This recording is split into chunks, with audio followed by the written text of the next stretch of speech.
എൻ്റെ കോളേജ് മലപ്പുറത്തായിരുന്നു കേട്ടോ, എഞ്ചിനീയറിങ്ങിന് പഠിക്കുന്ന സമയത്ത്. അതുകൊണ്ട് തന്നെ മലപ്പുറം കോഴിക്കോട് സൈഡിൽ നിന്നൊക്കെ ഫ്രണ്ട്സ് ഉണ്ട്.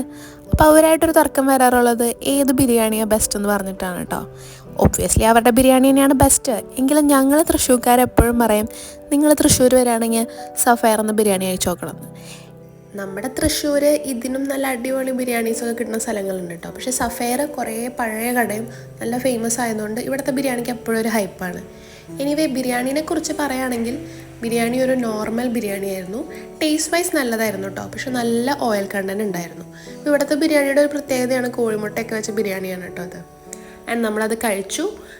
ഓയിൽ കണ്ടൻറ്റിൻ്റെ കാര്യം പറയാമെന്ന് വെച്ചാൽ കഴിക്കുമ്പോൾ നമുക്കങ്ങനെ തോന്നില്ല, പക്ഷെ കഴിച്ചു കഴിഞ്ഞ് കൈ കഴുകുമ്പോൾ നമ്മുടെ കയ്യിലുള്ള ആ ഓയിലിൻ്റെ കണ്ടൻറ്റ് കാണുമ്പോഴാണ് ഈ ബിരിയാണി ഇത്ര ഓയിലി ആയിരുന്നു എന്ന് തോന്നുക. പിന്നെ എല്ലാം ഒന്ന് സെറ്റാവുന്ന ഒരു പൈനാപ്പിൾ ജ്യൂസൊക്കെ കുടിച്ച് കംപ്ലീറ്റ്ലി സെറ്റായി നമ്മളിന്ന് സഫയറിലെ ബിരിയാണി ഡേ ആയിരുന്നു. അപ്പോൾ വേറൊരു വീഡിയോ കാണാം.